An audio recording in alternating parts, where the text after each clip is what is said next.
कि मतलब कोई भी क्यूब होगा तो मेनली हमको देखो ये इतने के यहाँ का कंट्रीब्यूशन पता होना चाहिए कि जो कॉर्नर होगा, कॉर्नर का कितना होता है 1/8 ना contribution in a unit cell, है ना। फिर एज के मिडिल का कितना होता है ना, एज सेंटर का होता है 1/4, ठीक है ना। बॉडी सेंटर का, हाँ बॉडी सेंटर पे कोई भी चीज होगी तो उसका क्या होगा 1 होगा। फेस सेंटर का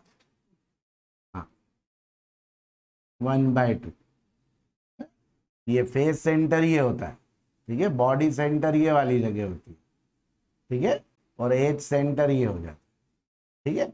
और डायगोनल्स, है ना, डायगोनल होगा तो उसमें, है ना, डायगोनल के कॉर्नर तो ये कॉर्नर ऑफ क्यूब ही हो जाएंगे, है ना। डायगोनल जो कौन सा डायगोनल, देखो दो डायगोनल होते हैं, एक ये फेस का डायगोनल होता है और एक ये क्यूब का डायगोनल होता है, क्यूब का डायगोनल, ठीक है। ये दो टाइप के डायगोनल होगा, जैसे ए मान लो इसको बी दिया और इसको सी दिया, तो ए बी जो है, ए बी है फेस डायगोनल, है ना। और जो बीसी होता है, ये बीसी क्या है, क्यूब डायगोनल, ठीक है। ये जो क्यूब है उसमें ये फेस है, फेस का डायगोनल ये भी हो गया और पूरे क्यूब का डायगोनल हो गया बीसी, ठीक है।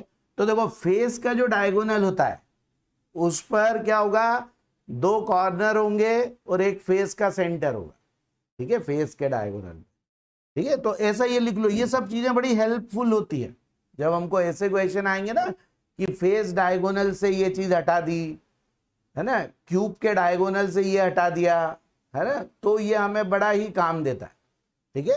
तो ऑन फेस डायगोनल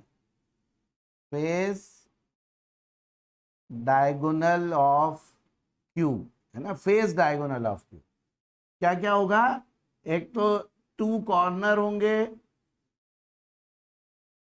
है ना, ये ए बी ना, ए बी पे क्या होंगे, दो तो ये कॉर्नर हो गए ए और बी, एंड 1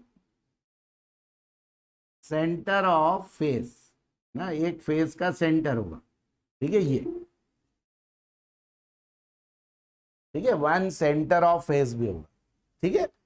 और ऑन क्यूब डायगोनल ना, डायगोनल या ऑन क्यूब डायगोनल में ना, डायगोनल ऑफ क्यूब, ठीक है। डायगोनल ऑफ क्यूब पे बहुत सारी चीजें होती है ना। ये सिर्फ हम किन के लिए बात कर रहे हैं, एफसीसी या सीसीपी अरेंजमेंट ना, इसकी बात कर रहे हैं, हमें इन्हीं के क्वेश्चंस आते हैं ज्यादा, एफसीसी या इसके, ठीक है। तो ऑन क्यूब डायगोनल पे क्या होंगे, 2 कॉर्नर्स होंगे, ये 2 कॉर्नर वाले होंगे, 2 टेट्राहेड्रल वॉइड्स भी होंगे ना। क्यूब का देखो हर डायगोनल पे 2 टेट्राहेड्रल वॉइड होते हैं और एक क्या होता है, ऑक्टाहेड्रल वॉइड होता है, ठीक है। तो 2 कॉर्नर होंगे, है ना, 2 टेट्राहाइड्रल वॉइड होंगे, ठीक है, और 1 ऑक्टाहाइड्रल वॉइड, वो भी कौन सा वाला, बॉडी सेंटर वाला, ठीक है। बाकी क्या ऑक्टाहाइड्रल वॉइड तो एज के सेंटर पर होते हैं, ठीक है ना। तो देखो इतनी चीजें होंगी क्यूब के डायगोनल पे, 2 टेट्राहाइड्रल वॉइड, है ना, 2 टेट्राहाइड्रल वॉइड, एक ऑक्टाहाइड्रल वॉइड और 2 कॉर्नर, ठीक है। इतनी चीजें होती है हमारी क्यूब के डायगोनल पर, ठीक है। अब क्यूब की जो एज होती है उस पे 2 कॉर्नर और एक ऑक्टाहेड्रल वॉइड होता है, ठीक है। Edge of cube, on edge of cube ना, एज ऑफ क्यूब पे क्या होगा, 2 corners and 1 octahedral void, octahedral void है ना। ये जो एक बीच वाला ये ऑक्टाहाइड्रल वॉइड होता है और ये 2 कॉर्नर के एटम होंगे उसमें, ठीक है ना। अब कभी कभी क्या पूछ लेते हैं, फेस के सेंटर से एक परपेंडिकुलर डाला ना, जैसे ये फेस है, इस फेस के सेंटर से एक मान लो ऐसा परपेंडिकुलर डाला, इधर से इधर निकलेगा जो, है ना, ठीक है, ऐसे परपेंडिकुलर डाला, तो उस पर क्या क्या चीजें होंगी। तो फेस के सेंटर पे तो देखो एफसीसी में 2 तो फेस सेंटर के एटम होंगे और एक ये बीच का, क्योंकि बीच से पास होगा वो, है ना, तो वो बीच वाला क्या होगा, ऑक्टाहेड्रल वॉइड होगा। तो perpendicular from the centre of face, है ना, उस पे हमारी 3 चीजें होंगी, है ना, 2 तो नॉर्मल एटम होंगे फेस सेंटर एटम और एक ऑक्टाहेड्रल वॉइड होगा, ठीक है। ये एक और चीज लिख लेते हैं। अब ये देखो जब क्वेश्चंस आते ना इस पे, तब ये सब काम में आता है। ये जो मैंने लिखा है ना, ये आपको तब समझ, मतलब इसकी यूटिलिटी रियलाइज होगी जब क्वेश्चंस ऐसे आएंगे कि एक परपेंडिकुलर डाला फेस के सेंटर से और अब उसका वो निकालो फॉर्मूला, तो आपको ये पता होना चाहिए क्या क्या हटा है फिर उससे ना। जैसे बोला कि एक परपेंडिकुलर डाला, वहां के सभी पार्टिकल को हटा दिया, तो क्या क्या हटा है ना, इसलिए उसमें ये काम में आ जाएंगे, ठीक है। तो अब एक लास्ट बस ये और लिख लो कि परपेंडिकुलर फ्रॉम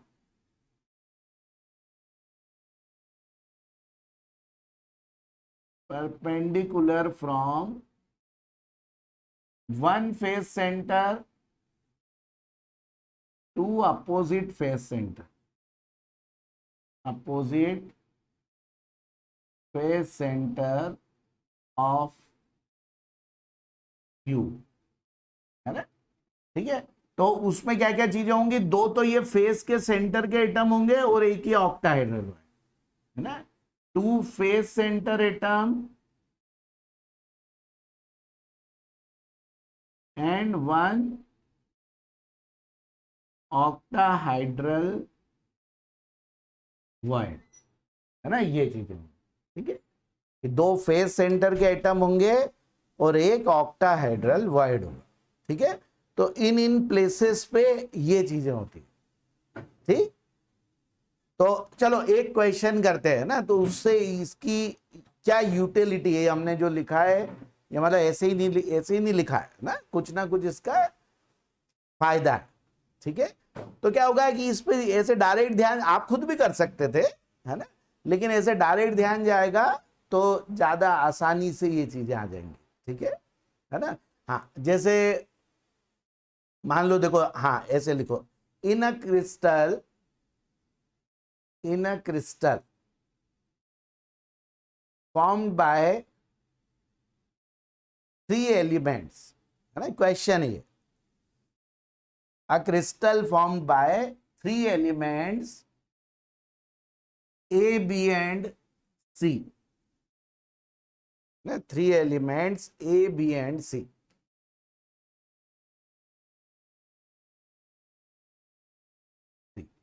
ठीक है, 3 एलिमेंट से क्रिस्टल बना, ठीक है। A is present, या A forms, ऐसा लिखिए, A forms FCC ना, A ने FCC बना, FCC का मतलब हर कॉर्नर पर है और हर फेस के सेंटर पर है, ठीक है। B present at all tetrahedral void, tetrahedral void पर क्या है, बी प्रेजेंट, ठीक है। And C is present at all octahedral void,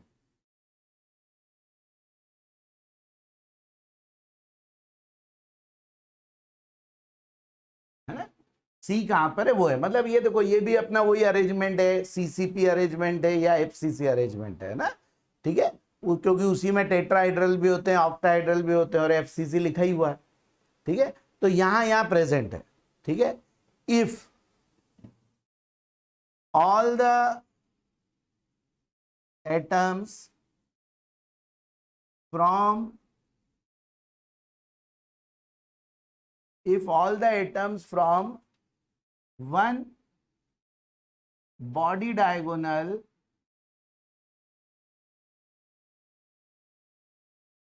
of cube are removed, है ना, कि जो एक बॉडी डायगोनल मतलब ये, ठीक है, क्यूब के बॉडी डायगोनल से, है ना, क्यूब डायगोनल जो लिखा है इसका मतलब वही है बॉडी डायगोनल, ठीक है, are removed, then find formula of compound, formula of compound, है ना। अब इस कंपाउंड का हमको क्या लिखना है, फॉर्मूला लिखना, ठीक है, कि इसका फॉर्मूला क्या होगा, ठीक। तो देखो जब इस टाइप का क्वेश्चन हो ना कि कुछ हटाया हुआ हो, तो उसको कंट्रीब्यूशन से करना ज्यादा इजी होता है ना, बजाय कि हम वो मान के करें कि ए को एन मान लें, है ना, और फिर टेट्राहाइड्रल वाइड डबल हो जाएंगे, ऑक्टाहाइड्रल वाइड बराबर हो जाएंगे, वो जब करना जब कुछ हटाया हुआ नहीं, ठीक है, नॉर्मल हो, जब हटाया हुआ हो ना तो कंट्रीब्यूशन से करना ज्यादा इजी होता है, बजाय कि उससे, होगा दोनों से सही, मगर कंट्रीब्यूशन से करना क्या होगा, ज्यादा इजी होगा उसको, ठीक है। अब देखो वन क्यूब डायगोनल, तो वन क्यूब डायगोनल पे देखो क्या क्या चीजें होती हैं, दो कॉर्नर होते हैं, मतलब दो जो 2a को क्या कर दिया है, रिमूव कर लिया, है ना, क्या क्या रिमूव करा, दो तो ए रिमूव हो गए क्योंकि दो कॉर्नर पे भी क्या होंगे, ए होंगे, देखो एफसीसी बनाने का मतलब हर कॉर्नर पर है और हर फेस के सेंटर पे, तो दो तो ए रिमूव हो गए, टू टेट्राहाइड्रल वाइड होते हैं तो दो बी भी रिमूव हो गए, ठीक है, और एक ऑक्टाहाइड्रल वाइड होता है, कौन सा, जो बॉडी के सेंटर वाला होता है जिसका कंट्रीब्यूशन 1 होता है, तो एक सी भी रिमूव हो गया, बॉडी सेंटर वाला, ठीक है। तो अब देखो अब बचे कितने हैं, है ना, बचे कितने हैं, दो ए रिमूव हो गए किसके, कॉर्नर वाले, तो अब 6 कॉर्नर बचे, तो कंट्रीब्यूशन ऑफ ए, है ना, देखो अब ये आंसर कर रहे हैं हम इसका, ठीक है, कंट्रीब्यूशन ऑफ ए, तो कॉर्नर पे अब कितने ये बचे हैं, 6, और एक कॉर्नर का कंट्रीब्यूशन कितना होता है, 1/8, ठीक है ना, प्लस एफसीसी बना रहा है तो 6 फेस के सेंटर भी होते हैं और उसका कंट्रीब्यूशन कितना होता है, 1/2, ठीक है, तो अब ये कितना हो गया, 3 और 2 3 जा 2 4 जा, और यदि इसका एलसीएम लिया तो 4 आ जाएगा, तो 12 + 3 कितना हो गया, 15/4, ठीक है।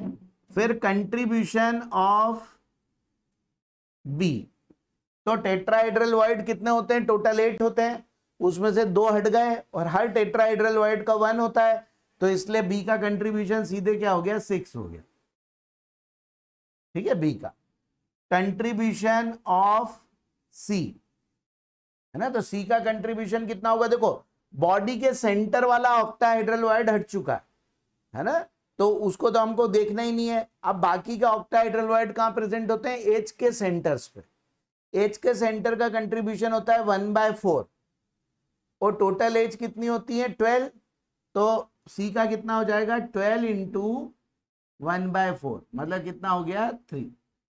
तो देखो अब ये ए बी और सी तीनों के कंट्रीब्यूशन आ गए, इन्हीं के रेशो से क्या बनता है, फॉर्मूला बनता है, तो A is to B is to C, 15/4 is to 6 is to 3, है ना, तो एक तो 3 से तो पहले तीनों डिवाइड ही हो जाएंगे, है ना, तो हो जाएगा 3 से डिवाइड कर दो और 4 से मल्टीप्लाई कर दो, है ना। तो चलो पहले तो 3 से डिवाइड कर दो, 3 से डिवाइड करेंगे तो क्या आ जाएगा 5:2:1, और ये अपॉन 4 है। लेकिन अब इस 4 को हटाना है हमको, फ्रैक्शन में लाना है, तो 4 से सबको मल्टीप्लाई कर दो, है ना। तो 4 से मल्टीप्लाई कर देंगे तो क्या हो जाएगा 20:8:4, है ना। ठीक है ना। लेकिन अब ये और सिंपल रेशियो हो सकता है इसका, है ना। और सिंपल रेशियो क्या हो जाएगा 10:4:2, है ना। ठीक है, नहीं और भी हो जाएगा जब, हाँ अरे ये मैंने गलत लिख दिया, ये तो गलत लिख दिया ना। 5 होगा, ठीक है 5 होगा, सॉरी, है ना। वो मैंने 4 से मल्टीप्लाई इसको कर दिया, मैं नीचे भी तो था 4, है ना, वो भी तो कैंसिल होगा। ठीक है, तो 5:8:4, तो आंसर क्या हो जाएगा हमारा A5B8C4, ये आंसर होगा, है ना, A5B8C4। ठीक है, A5B8C4, है ना। ये 4 से मल्टीप्लाई करा सबको, ठीक है, तो ये तो 4 से 4 कैंसिल ही हो गया, ठीक है, 8 और ये 4 आए, ठीक। तो ऐसे हमारा है ना। तो देखो बस इसको फिर ऐसे क्वेश्चन जो आएंगे उसमें आपको ये जो हमने लिखा है ना ये बहुत हेल्प करेगा, कंट्रीब्यूशन और ये जो लिखा हुआ है ना, और ऐसे क्वेश्चंस आते हैं, है ना। ठीक है, तो इसको बस ऐसे कर सकते हैं, बस इसमें बिल्कुल एकदम हमको वो, और आएंगे सब इसी के फेस सेंटर के ही आएंगे ये सब, है ना, ऑक्टाहाइड्रल टेट्राहाइड्रल वॉइड के ही आएंगे, दूसरे किसी का नहीं आता ना, इसी का आता। ठीक है, और नॉर्मल वाले में एचसीपी सीसीपी का आएगा, तो ऑक्टाहाइड्रल टेट्राहाइड्रल आपको पता ही है, जितने भी एटम वो बनाएंगे उससे डबल टेट्रा होंगे और same number of octahedral void होंगे, तो उसका हमको निकल आएगा। लेकिन जब रिमूव कराए ना तो ये ज्यादा बेटर तरीका है कंट्रीब्यूशन से निकालना, है ना। इसीलिए हमने पहले सब जगह का कंट्रीब्यूशन देख लिया और उसके बाद फिर उसको इस ढंग से ऐसे कर दिया। बस ऑक्टाहाइड्रल में ऐसा होता है, बीच वाले का 1 होता है कंट्रीब्यूशन और बाकी का 1/4 होता है, बाकी तो सब सिमिलर टाइप से है। ठीक है, तो ये हमारा देखो, ये इससे अब ये कॉम्पिटिटिव का कोई ना कोई क्वेश्चन आने का चांस होता है, देखो इस टाइप का, है ना, तो उसको ऐसे हम सॉल्व कर सकते हैं। ठीक, हाँ, अब हेडिंग डालो डेंसिटी ऑफ यूनिट सेल। देखो डेंसिटी कैसी प्रॉपर्टी होती है कि वो जो यूनिट सेल की होगी वही पूरे लेटाइस की भी होगी, है ना, इसलिए हम एक उसकी डेंसिटी निकाल लेते हैं, है ना। डेंसिटी कैसी होती है, इंटेंसिव प्रॉपर्टी होती है ना, कि वो आप 1 ग्राम के निकालो या 100 ग्राम के निकालो बराबर आती है। ठीक है, इसलिए डेंसिटी ऑफ यूनिट सेल ही क्या हो जाएगी, डेंसिटी ऑफ दैट क्रिस्टल। ठीक है, तो डेंसिटी ऑफ यूनिट सेल, ठीक है, तो डेंसिटी ऑफ यूनिट सेल जो होगी, है ना। अब देखो डेंसिटी क्या होती है, मास बाय वॉल्यूम, तो मास ऑफ यूनिट सेल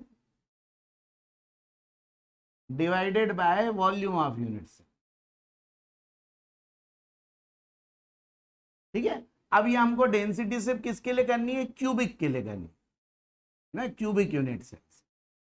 ठीक है, तो मास ऑफ यूनिट सेल क्या होगा, एक यूनिट सेल का मास, है ना। ठीक है, तो एक यूनिट सेल में जितने एटम प्रेजेंट होते हैं, है ना, उन एटम्स का मास निकाल लें, है ना, और उसको डिवाइड कर दें यूनिट सेल के वॉल्यूम से। अब वॉल्यूम ऑफ यूनिट सेल कैसी है, क्यूबिक, तो यूनिट सेल का वॉल्यूम तो हमेशा क्या हो जाएगा ए क्यूब। ठीक है, तो ये तो आ गया हमारा ए क्यूब। ठीक है, अब मास ऑफ वन एटम कितना होगा, कोई भी एक एटम होगा, तो एक एटम का मास कितना होता है ग्राम में, यदि निकालना हो आपको, है ना, तो 1 मोल का मास कितना होता है उसके मोलर मास के बराबर, है ना। 1 मोल का मास क्या होता है, मोलर मास के बराबर, तो एक एटम का मास क्या हो जाएगा, molar mass divided by Avogadro number, है ना, एन। ठीक है, मास ऑफ वन मॉलिक्यूल और एटम, ये क्या हो जाएगा मोलर मास। मोलर मास क्योंकि ग्राम में होता है, एक मोल का मास होता है, मतलब एवोगैड्रो नंबर बराबर के पार्टिकल का मास होता है।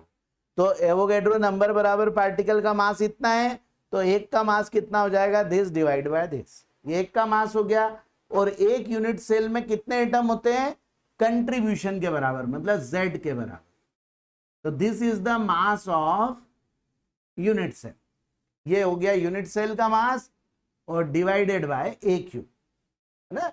तो फॉर्मूला क्या बन गया अब हमारा, Zm अपॉन ए क्यूब Na। Z को क्या बोलते हैं, कंट्रीब्यूशन, कंट्रीब्यूशन। M को बोलते हैं मोलर मास, है ना, ये काय में होता है, ग्राम में होता है, ठीक है। और एक ए क्या है, edge length, A is edge length of cube, ठीक है। अब देखो हम डेंसिटी काय में निकालेंगे, ग्राम पर सेंटीमीटर क्यूब में, 99.9%, है ना, डेंसिटी हमेशा ग्राम पर सेंटीमीटर क्यूब में निकाली जाती है। तो इसलिए एक ही यूनिट क्या लेना पड़ेगी आपको, सेंटीमीटर। तो ये आपको सेंटीमीटर में रखना पड़ेगा। कभी कभी ऐसा भी हो सकता हो केजी पर मीटर क्यूब हो, तो फिर मीटर में रखो, और इस मास को फिर केजी में रखना पड़ेगा। लेकिन मोलर मास एक्चुअली में ग्राम में होता है ना। तो इफ डेंसिटी, डेंसिटी को मान लो रो से करा, तो ये काय में ग्राम पर सीसी, सेंटीमीटर क्यूब में। तो मोलर मास तो खैर ग्राम में होता ही है, ए का बस ध्यान रखना है आपको, ए को आपको काय में लेना पड़ेगा, उस केस में सेंटीमीटर में, है ना। कभी कभी if mass is given in KG, है ना, then A should be taken in metre, क्योंकि आप देखो आपको ये तो पता ही है यूनिट्स, है ना, एमकेएस, सीजीएस, है ना। तो जब सीजीएस करेंगे तो फिर ग्राम सेंटीमीटर करेंगे, एमकेएस करेंगे तो मीटर केजी करना पड़ेगा, ठीक है। लेकिन हम जो नॉर्मली डेंसिटी को हमेशा ग्राम पर सीसी में ज्यादातर मेजर करते हैं, इसलिए 100 में से 99% आपको सीसी में लेना पड़ेगा, मतलब सेंटीमीटर में लेना पड़ेगा क्या, ए, और फिर क्यूब करेंगे तो सेंटीमीटर क्यूब हो जाएगा, ठीक है। तो इसके लिए जनरली क्या होता है, ए या तो गिवन होगा काय में, एंगस्ट्रॉम यूनिट में, और या गिवन होगा किसमें, पिकोमीटर में। तो उसको आपको चेंज करना पड़ेगा, है ना, you have to change it, ठीक है। तो आपको वैसे तो कन्वर्जन आती ही है ना, एंगस्ट्रॉम यूनिट से चेंज करने के, है ना। लेकिन फिर भी चलो एक बार मैं वापस लिख देता हूं, एंगस्ट्रॉम यूनिट, नैनोमीटर और पिकोमीटर के, है ना। हाँ मास के हिसाब से, लेकिन मास जनरली देखो, मास तो ग्राम में रहता ही है 99%। किसी क्वेश्चन में केजी में दिया हो और डेंसिटी यदि केजी पर मीटर क्यूब में पूछी हो तो ही वैसा करना, और नहीं तो केजी को भी ग्राम में कर देना। तो एक को सेंटीमीटर में लेना, डेंसिटी ग्राम पर सेंटीमीटर क्यूब में निकल आई। अब आपको आंसर ही दे रखा हो केजी पर मीटर क्यूब, तब फिर करना पड़ेगा, है ना, तब फिर मास को केजी में लेना पड़ेगा, मोलर मास को, और इसको काय में लेना पड़ेगा, मीटर्स में लेना पड़ेगा, ठीक है। तो 1 नैनोमीटर इज इक्वल टू कितना होता है, 10⁻⁻9 मीटर और 10⁻⁻7 सेंटीमीटर, है ना। 1 angstrom unit is equal to 10⁻10 metre, 10⁻8 centimetre, और 1 पिकोमीटर, पिको, हाँ, 10⁻12 मीटर और 10⁻10 सेंटीमीटर। इसमें ये वाली सबसे ज्यादा यूज में आती है, क्योंकि जनरली एज लेंथ पिकोमीटर में होती है, ठीक है, छोटे छोटे होते हैं। तो ये ऐसे, तो जो भी आए, है ना, आप लोगों को तो कन्वर्जन तो ऐसे भी आते ही आना ही चाहिए, ठीक है। तो ये ऐसे माइक्रो मतलब 10⁻6 मीटर होगा, तो 10⁻4 सेंटीमीटर हो जाएगा, ठीक है। तो ये इस यूनिट्स का ध्यान रखना, फिर इस क्वेश्चन में कुछ होता ही नहीं, है ना, ये तो सीधे सीधे सीधे सीधे फॉर्मूले में ही पुट करना रहता है ना, कुछ भी ज्यादा वैसा नहीं होता, ठीक। तो देखो ये आप यूनिट सेल की डेंसिटी निकाल सकते हो, कंट्रीब्यूशन निकाल सकते हो, ऑक्टाहेड्रल वॉइड, टेट्राहेड्रल वॉइड, है ना, ये सभी चीजें हमने इसमें जनरली करी है, ठीक है ना। तो इन सब का देखो ऐसे ध्यान रखना है ना, इन सब का ध्यान रखना, ठीक है। हाँ, अब जैसे एक हमने CaCl क्रिस्टल करा था, एक 2-3 और क्रिस्टल्स का हम करेंगे, ठीक है। तो ऐसा लिखो, है ना, NaCl क्रिस्टल, ना कि NaCl किस टाइप का होता है, कहां कहां प्रेजेंट होते हैं।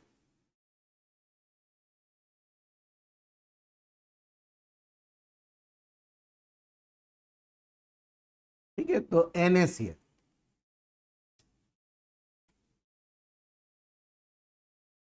NaCl में क्या होता है कि जो Cl नेगेटिव होता है ना, वो प्रेजेंट होता है FCC पे। Cl नेगेटिव फॉर्म्स FCC, ठीक है, मतलब क्यूब के कॉर्नर पर और फेस के सेंटर्स पे। और Na पॉजिटिव जो होता है, Na positive present at all octahedral void, ना, सभी ऑक्टाहाइड्रल वॉइड्स पे क्या होता है, Na पॉजिटिव, ठीक है। अब आपको मालूम है, देखो FCC का कंट्रीब्यूशन कितना होता है, 4, है ना। तो कंट्रीब्यूशन ऑफ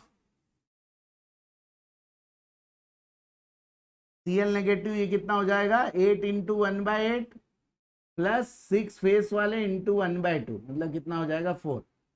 और Na पॉजिटिव का भी कितना होगा, ऑक्टाहाइड्रल वाइड 12 एज पे रहते हैं और एक बीच में रहता है, तो इसका भी कितना हो गया, 4। तो देखो एक यूनिट सेल में 4 Cl नेगेटिव होंगे और 4 Na पॉजिटिव होंगे, तो दोनों को मिलके कितने NaCl बनेंगे, 4 Na पॉजिटिव 4 Cl नेगेटिव, तो कितने बनेंगे, 1 नहीं 4 बनेंगे ना। अरे एक Na से और एक Cl से एक NaCl बनता है, तो 4 Na और 4 Cl से कितने बनेंगे, 4 NaCl बनेंगे। तो number of NaCl per unit cell, हर यूनिट सेल में कितने NaCl रहेंगे, 4। देखो CHCl 1 थे, है ना, क्योंकि 8 का मिला के 8 Cl का मिला के 1 ही कंट्रीब्यूशन था, और एक CS बीच में था उसका भी 1 था, तो 1:1 था, ठीक है। तो 1:1 था, तो वो मतलब दोनों ही 1-1 थे, तो एक यूनिट सेल में भी 1 हुआ और उनका फॉर्मूला भी वो हुआ, तो इसका भी रेशियो तो 1:1 है, इसलिए फॉर्मूला NaCl हुआ। लेकिन है तो 4-4, तो 4-4 मिला के एक यूनिट सेल में कितने हो जाएंगे, 4 NaCl हो जाएंगे, ठीक है। तो ये number of NaCl per unit cell equal to 4, ठीक है। तो देखो आपको कोई पूछे NaCl की एक यूनिट सेल का मास कितना होता है, तो 4 इंटू एक NaCl का मास 58.5, है ना, डिवाइडेड बाय एवोगेड्रो नंबर भी आएगा, क्योंकि है ना वो एक NaCl का मास कितना होगा, molar mass upon Avogadro number, ठीक है, ग्राम में, ठीक है, और मल्टीप्लाई बाय 4, क्योंकि एक यूनिट सेल में 4 NaCl होते, ठीक है। तो इसलिए जरूरी है पता होना, ठीक। फिर हाँ, कोऑर्डिनेशन नंबर, बस यही 3-4 चीजें पूछते हैं। Coordination number of Cl negative, तो इसका भी 6 होता है। Coordination number of Na positive, क्योंकि ऑक्टाहाइड्रल वॉइड में तो उसका 6 ही होता है, तो दोनों का कितना हो जाएगा, 6-6। तो आप देखो क्वेश्चन कैसे पूछेंगे, कभी कभी ऐसे पूछते हैं, number of Cl negative around 1 Na positive, तो क्या आएगा answer, 6। Number of Na positive around 1 Cl negative, तो भी 6, ठीक है। एक Na के अराउंड 6 Cl नेगेटिव होते हैं, एक Cl के अराउंड 6 Na पॉजिटिव, उसी को बोलते हैं कोऑर्डिनेशन नंबर, है ना।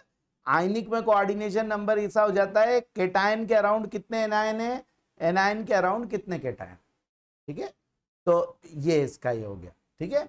अब इनके रेडियस का relation, RNA positive plus RCl negative, तो देखो क्या होता है, एक जो एज होती है, देखो हमको पता है एक एज पे क्या होता है, 2 कॉर्नर होते हैं, मतलब 2 Cl नेगेटिव, और एक क्या होगा, Na पॉजिटिव होगा, ठीक है। और ये बिल्कुल क्या होते हैं, जुड़े जुड़े होते हैं, है ना। और एज कहां से लेते हैं, सेंटर से लेते हैं, मतलब Cl का रेडियस प्लस Na का डायमीटर और प्लस Cl का रेडियस, तो क्या हो गया, RCl नेगेटिव, और डायमीटर क्या होता है, 2RNA पॉजिटिव और फिर RCl नेगेटिव, ये सब मिला के किसके बराबर होंगे, एज लेंथ के बराबर, है ना। तो RNA positive plus RCl negative is equal to A/,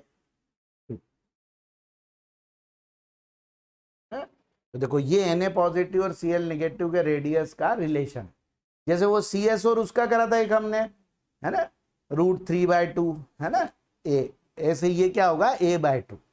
तो आपको कभी Cl का दे देंगे और एज लेंथ दे देंगे और बोलेंगे Na का निकालो, है ना, तो इस फॉर्मूले से आप इसको निकाल सकते, या डायरेक्ट ही फॉर्मूले ही पूछ सकते हैं ना, कि sum of radius of Na positive and Cl negative in terms of edge length, तो A/2, ठीक है ना। अब ये वाली चीज सिर्फ इन्हीं दो के लिए पूछते हैं, CsCl और NaCl ना, अभी तक हमेशा इन्हीं दो के लिए पूछी हुई, ठीक है। बाकी के एक दो और जो होते हैं वो सब एडवांस में पूछते हैं, 2-3 क्रिस्टल और है ZNA से, है ना, लेकिन उसकी भी ये चीज नहीं पूछते, वो कहाँ कहाँ होते हैं वो पूछते हैं। तो मैंने बोला ना हम वो अलग उसमें करेंगे, ठीक है। इसमें सिर्फ ये NaCl और एक CsCl का कर लिया, ठीक है। बाकी हम ZNS, CaF2, Na2O, है ना, ये 3 का अलग से करेंगे, ठीक है। उसका मतलब नहीं, कभी भी मैंने देखा इनमें नहीं पूछा हुआ, है ना, ठीक है। और वैसे तो वो भी मतलब अटेंड सभी करना हो तो कर लेना, नहीं तो वो कभी वीडियो देख लेना, कभी मान लो ये सब हो जाए तो उसके वो भी देख लेना, तो उससे क्या होगा कि वो नॉलेज हो तो कोई बुरी बात नहीं है, ठीक है। बॉडी सेंटर वाला Na पॉजिटिव लेंगे तो रिलेशन बदल जाएगा, वो फिर नियरेस्ट नहीं रह जाएंगे, वो दूर वाला हो जाए, वो दूर वाला हो जाए। हाँ बीच में बॉडी सेंटर पे Na, हाँ वही रिलेशन हाँ, तो वो तो CsCl वाला रिलेशन है ना, नहीं वो नहीं पूछेंगे, वो क्या, वो तो फिर ऐसे ऐसे वो सब देखो एडवांस में पूछते हैं, नंबर ऑफ नेक्स्ट नियरेस्ट, है ना, ऐसे पूछते, ये सब नियरेस्ट के निकाले गए, वो नेक्स्ट नियरेस्ट हो जाएगा उसका, है ना, तो वो इनमें नहीं पूछेंगे कभी भी, नीट और मेंस में, बिट्स में, इनमें नहीं पूछेंगे, है ना। वो सब एडवांस में पूछते हैं कि नियरेस्ट, फिर नेक्स्ट नियरेस्ट, है ना, ऐसे पूछ लेते हैं वो लोग, थोड़ा सा एक एक लेवल बढ़ा देते हैं बस वो, है ना। तो वो भी हम सोच के कर सकते हैं, ऐसे नहीं कर भी सकते हैं, लेकिन वो इसमें पूछेंगे नहीं, तो इसमें तो इतना ही काफी होता है, ठीक है। तो देखो ये हमने ये NaCl का कर लिया, वो 3 क्रिस्टल्स का उधर बताऊंगा, और वो भी सब नेक्स्ट नियरेस्ट, उनमें तो वैसे फायदेमंद ये रहता है कि आप सीधे सीधे नंबर ही याद कर लो, है ना, कि इसमें नेक्स्ट नियरेस्ट कितने होंगे, ये कितने होंगे, तो वो सीधे सीधे नंबर लिख लेंगे हम, है ना, क्योंकि इतना सोचना भी बहुत बड़ी बात होती है ना, फिर इतना कितना सोचेंगे वहां, है ना। तो उससे ज्यादा अच्छा रहता है कि सीधे नंबर ही याद कर लो, है ना, पूछना वही है, वही 3-4 चीजों में से, तो वो ज्यादा बेटर वो रहता है। तो वो हमको कॉम्पिटिटिव एग्जाम्स में कई जगह, है ना, याद करके भी करना पड़ता है, हर जगह हम उससे नहीं कर सकते, सिर्फ उससे, ठीक है, तो वो उधर करेंगे, ठीक। तो देखो ये हमें यूनिट सेल्स, है ना, ये 2 टाइप के क्रिस्टल्स, ये देखो एनसीईआरटी में तो ये दोनों क्रिस्टल भी नहीं दे रखे, है ना, 2008 तक दे रखे थे, लेकिन फिर भी क्या है उस समय दे रखे थे तो पहले पूछे हुए, तो इसलिए कभी कभी अभी भी पूछ लेते हैं, है ना, तो इसलिए ये 2 तो करना ही है ना, ये 2 तो करना ही है बिल्कुल। और मेंस में तो पूछा भी हुआ, अभी कुछ समय पहले ही CsCl का पूछा था, ठीक है। ऐसे नहीं पूछा उन्होंने, वैसे ही पूछा, एक बॉडी सेंटर पर है, 2 कॉर्नर पर है, तो बता दो रिलेशन, है ना, तो बात वही हो गई, CsCl का ही कर लो, है ना, वो ज्यादा अच्छा है, ठीक है। तो ऐसे, है ना, तो इसी के रेफरेंस में दूसरे का भी, जैसे आपको ऐसा दे दिया कि KCl has NaCl type structure, तो आप समझ जाओ इसका भी वैसा ही है ना, सेम वैसा का वैसे ही, ठीक है। NaCl का हाँ एक और नाम लिख लो, इसको रॉक सॉल्ट स्ट्रक्चर भी बोलते हैं, है ना, रॉक सॉल्ट स्ट्रक्चर, ना रॉक सॉल्ट, ठीक है। तो कई बार ऐसे दे देते हैं KCl has rock salt structure, मतलब NaCl जैसा, ठीक है, डिफेक्ट्स बोलते हैं ना। तो any irregularity in the arrangement of crystalline substance, उसको क्या बोलते हैं, defects, that is called defect, है ना। तो डिफेक्ट की डेफिनेशन ये होती है irregularity in the arrangement of particles in crystalline substance. अब ये डिफेक्ट क्या होते हैं, 2 टाइप के होते हैं, है ना, एक को बोलते हैं हम लाइन डिफेक्ट और एक को बोलते हैं पॉइंट डिफेक्ट, ठीक है।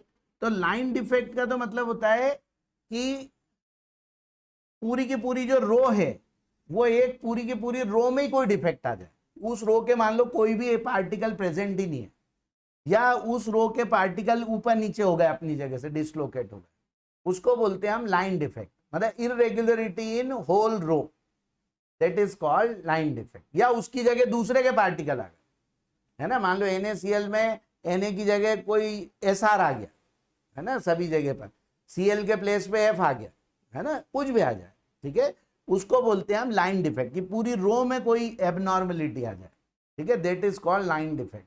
लेकिन हमें कोर्स में ये पॉइंट डिफेक्ट, है ना, तो पॉइंट डिफेक्ट मतलब irregularity in the arrangement of particles, कुछ पार्टिकल के अरेंजमेंट में इरेगुलरिटी आ जाए, पूरी पूरी रो में नहीं, कुछ कुछ, ठीक है, उसको क्या बोलते हैं हम, पॉइंट डिफेक्ट्स। अब हमको ये पढ़ने में भी पॉइंट डिफेक्ट्स, है ना, इसमें से एक होता है हमारा स्टाइशोमेट्रिक, स्टाइशोमेट्रिक पॉइंट डिफेक्ट्स, ठीक है, और दूसरे होते हैं नॉन स्टाइशोमेट्रिक, और तीसरे होते हैं इम्प्यूरिटी, ठीक है, ऐसे ये 3 टाइप के होते हैं point defect. Irregularity in the arrangement of some particles, उसको बोलते पॉइंट डिफेक्ट, उनमें से ये 3 टाइप के होते हैं, ठीक है।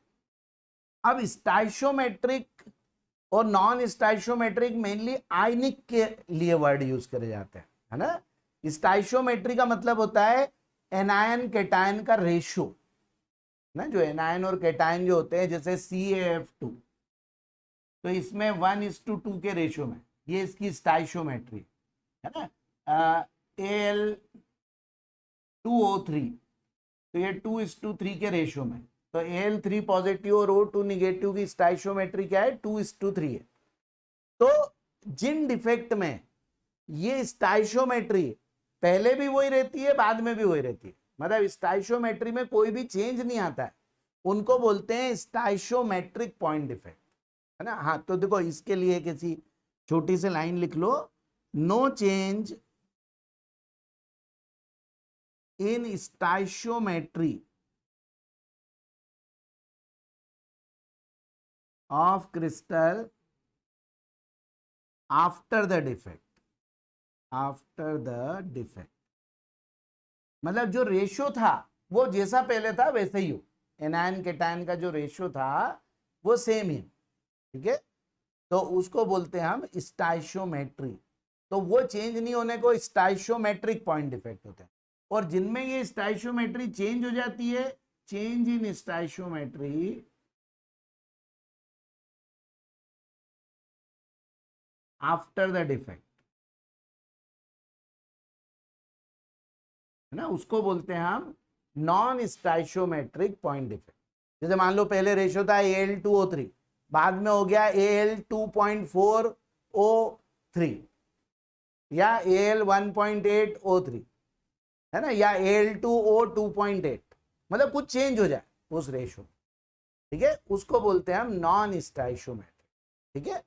और इम्प्यूरिटी तो कुछ अलग चीज आ जाए उसको बोलते हैं इम्प्यूरिटी, है ना, ठीक है। तो ऐसे स्टाइशोमेट्रिक, नॉन स्टाइशोमेट्रिक और इम्प्यूरिटी, है ना। अब ये जो स्टाइशोमेट्रिक होते हैं, इनमें फिर से 2 कैटेगरी होती है ना, एक आयनिक, है ना, आयनिक कंपाउंड्स के लिए, ठीक है, आयनिक के लिए 2 होते हैं, एक को बोलते हैं शॉर्ट की और दूसरे को बोलते हैं फ्रेंकेल, है ना, शॉर्ट की डिफेक्ट और फ्रेंकेल डिफेक्ट। और जो नॉन आयनिक होते हैं,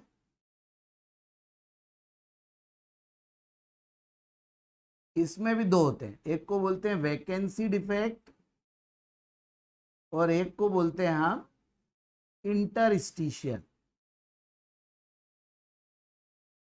है ना, ऐसे। तो आयनिक में भी 2 टाइप के होते हैं और नॉन आयनिक में भी 2 टाइप के, ठीक है। नॉन स्टाइशोमेट्रिक में भी दो टाइप के होते हैं, एक होते हैं मेटल एक्सेस डिफेक्ट और एक मेटल डेफिशिएंसी डिफेक्ट।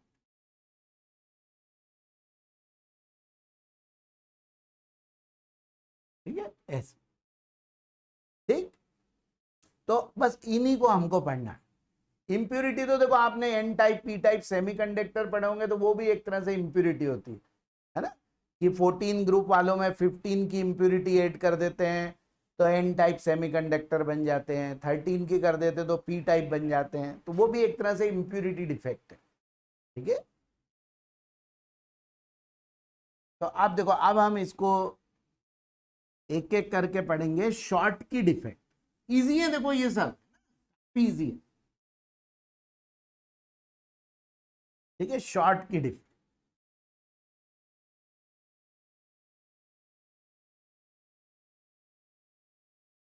शॉर्ट की डिफेक्ट होता है ना आयनिक कंपाउंड्स में। ठीक है, इसमें क्या होता है, equal number of anion and cation go out of lattice, equal number of anions and cations go out of lattice.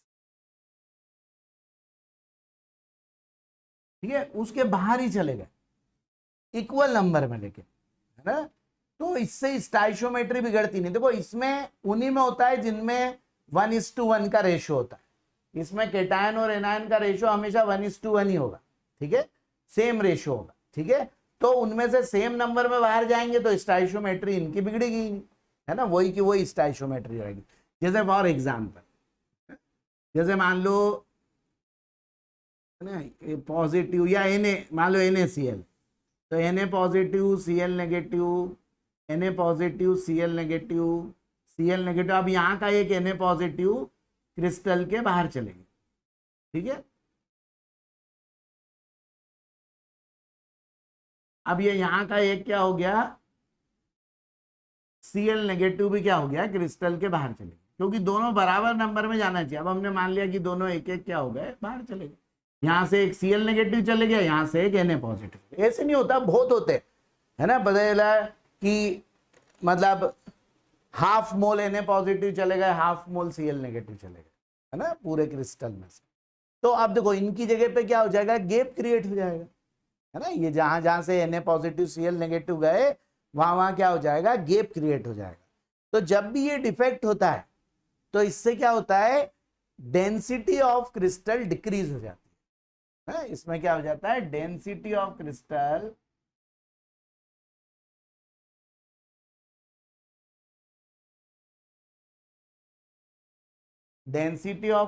Decreases,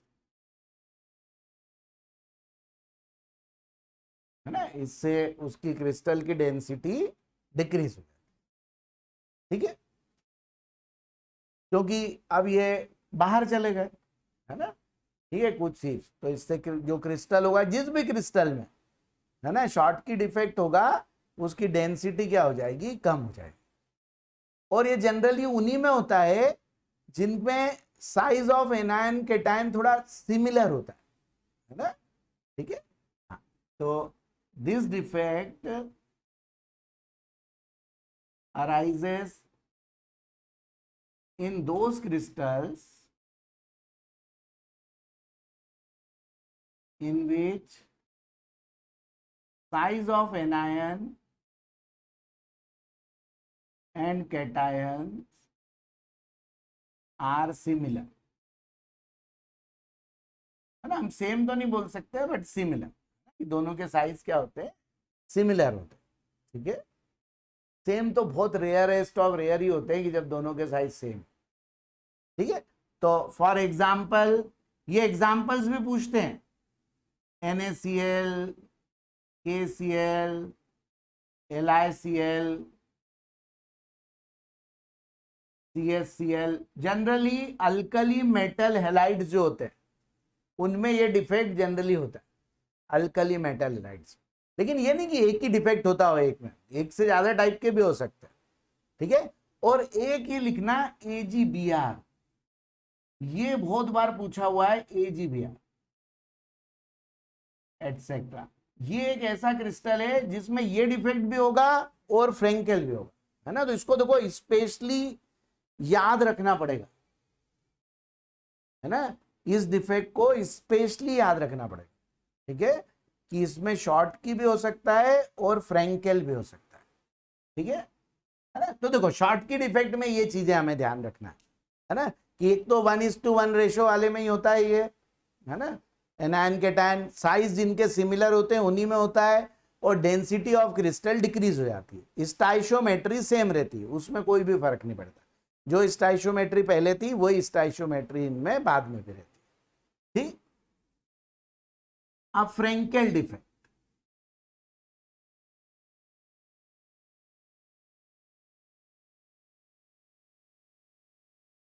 फ्रेंकेल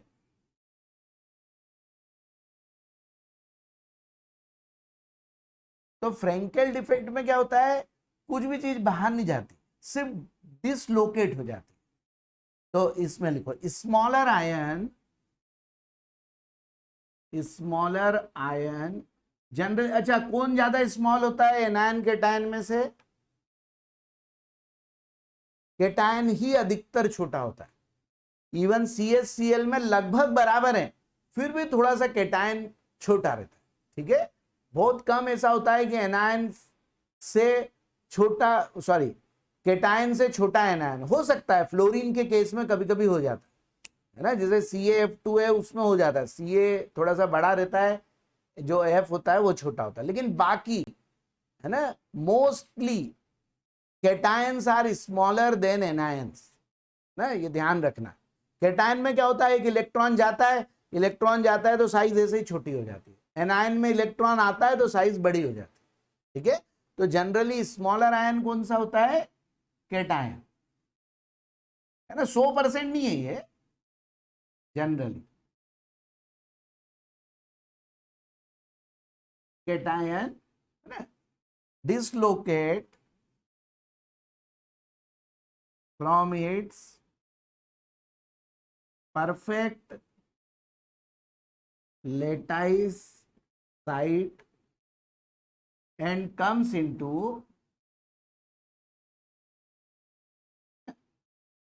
voids। जो गैप होते हैं उनमें आ जाता है। इन गैप वाली जगह को हम क्या बोलते हैं? इंटरस्टिशियल साइट ना। तो वो बीच वाली जगह पे, बीच में जो भी खाली जगह उसको मिल रही है, उस खाली जगह पे आ जाता है, ठीक है। उस इंटरस्टिशियल साइट पे क्या होता है, ये आ जाता है। जैसे कि मान लो ये positive, positive negative, positive negative, positive negative, negative. अब यहाँ का पॉजिटिव मान लो डिसलोकेट हो गया, है ना। अब वो यहाँ आ गया इस जगह पे, ये चलो इसको रेड से बना, ये यहाँ आ गया, ठीक है। वहां से उठ के इधर आ गया, तो इसको क्या बोल देंगे हम? फ्रेंकेल डिफेक्ट, ठीक है। This is called Frenkel defect. ये अपनी जगह से डिसलोकेट होके अंदर ही दूसरे प्लेस पर आ गए, ठीक है। तो देखो अब इसमें से कुछ ना बाहर तो कुछ गए नहीं है, तो इसमें डेंसिटी में कोई भी चेंज नहीं आता, तो density remain same.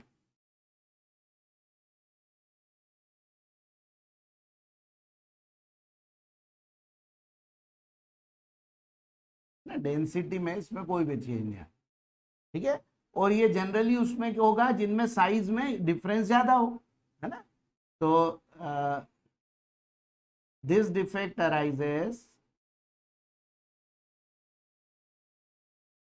in those crystals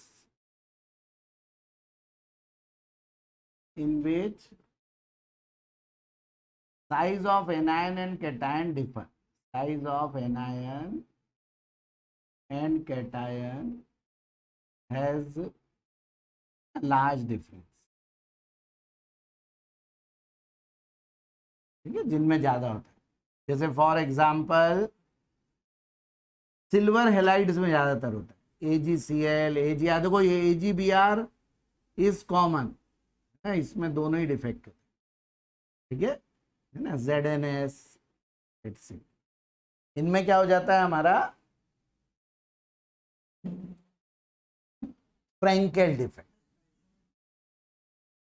इनका जो रेशो है एनायन और कैटायन का, ये नहीं बदले ना, उसको बोलते हैं स्टाइशियोमेट्री। मतलब जैसे रिएक्शन में तो जो बैलेंस के लिए लगाते हैं, और यहाँ पे जो हम फॉर्मूला जो लिखते हैं उसमें जो यूज होता है, जैसे Na2SO4 ना, तो इसकी स्टाइशियोमेट्री हो गई Na2SO4, मतलब Na पॉजिटिव इसमें क्या है 2 है, और SO4 2 निगेटिव क्या है 1 है इसके एक मॉलिक्यूल में, तो 2:1 इसकी स्टाइशियोमेट्री। हाँ, उस इसमें तो डेंसिटी भी नहीं बदलेगी, राइट, उसमें डेंसिटी कम हो जाएगी, लेकिन स्टाइशियोमेट्री ये रेशो जो होगा ये सेम ही होगा, इस पे कोई भी फर्क नहीं पड़ेगा। ठीक है, इसको बोलते हैं हम स्टाइशियोमेट्री। ठीक है, जैसे H2O, तो H2O की स्टाइशियोमेट्री 2:1 होगी, H उसमें 2 है और O 1 है, एक मॉलिक्यूल में जो रेशो होता है उनका, उसको स्टाइशियोमेट्री। ठीक, तो ये क्या हो गया हमारा फ्रैंकेल डिफेक्ट, और एक हो गया हमारा शॉर्ट की डिफेक्ट। इन दो पे तो देखो सबसे ज्यादा क्वेश्चन इन्हीं दोनों पे पूछे ना, सबसे ज्यादा। ठीक है, जब तक बोर्ड में भी आता था तब भी इस पे बहुत पूछे। ठीक है, ये भी क्वेश्चन बहुत बार पूछा है, in which defect density of, in which stoichiometric defect density of crystal decrease है ना, तो शॉर्ट की डिफेक्ट। ठीक है, काफी बार पूछा। ठीक है, तो इसमें ऐसा होता है। अब इसमें जो दो नॉन आयनिक वाले होते हैं वो लगभग इन्हीं के जैसे होते हैं, है ना, जैसे एक वैकेंसी डिफेक्ट, वैकेंसी डिफेक्ट, तो वैकेंसी डिफेक्ट कैसा होता है शॉर्ट की जैसा, सिमिलर टू शॉर्ट की। इसमें क्या होता है, some molecule go out of lattice ना, जैसे ये है। अब ये नॉन आयनिक है इसलिए हम पॉजिटिव निगेटिव नहीं बना रहे, अब ये यहां का मॉलिक्यूल कहीं चले गया,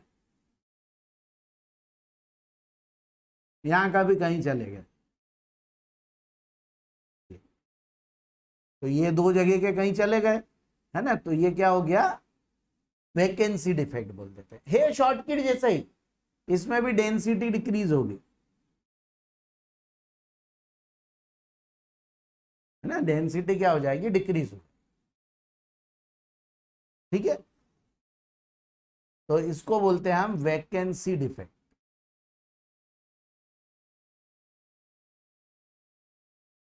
ठीक, और जो इसमें ये नॉन आयनिक में होते हैं। ठीक है, और जो इंटरस्टिशियल डिफेक्ट होता है, इसका एक इंपॉर्टेंट चीज है इंटरस्टिशियल डिफेक्ट।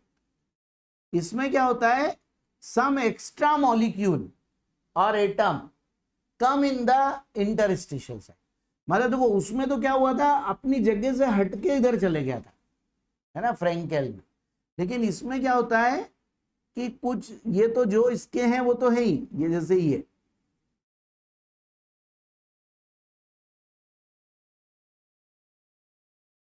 कुछ एक्स्ट्रा आ गए, इसके बीच की जो खाली जगह है इनमें कुछ एक्स्ट्रा आ गए।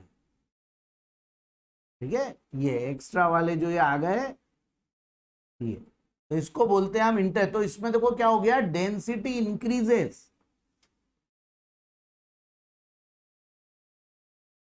इसमें डेंसिटी बढ़ती है। ये इसका एक इंपॉर्टेंट चीज है ना, कि कभी हमको यह है कि इन which stoichiometric defect density increases, तो वो इंटरस्टिशियल डिफेक्ट है, क्योंकि इनमें स्टाइशियोमेट्री तो क्योंकि सभी सेम सेम है, जैसे मान लो ये सब, मान लो O2 O2 O2 O2 O2 O2 सब है ना, तो इसलिए स्टाइशियोमेट्री तो इनमें चेंज होगी नहीं, है ना, ये और O2 आ गए दो। ठीक है, क्योंकि एनायन के टाइन है नहीं ना, तो इसलिए इसमें वो चीज वो नहीं होगी। ठीक है, तो ऐसे तो इसमें एक्स्ट्रा आ जाते, सम एक्स्ट्रा एटम और molecule come in the interstitial site, तो this is called interstitial defect. ये थोड़ा बहुत उसके जैसा है फ्रैंकेल जैसा, लेकिन अलग भी है ना, फ्रैंकेल में अपनी जगह से हटके इंटरस्टिशियल पे पहुंचता है, इसमें एक्स्ट्रा ही आ जाते, है ना, ये एक बहुत बड़ा डिफरेंस है इसमें और उसमें। है ना। तो इसको बोलते हैं हम इंटरस्टिशियल डिफेक्ट। ठीक है, ठीक, चलो इतना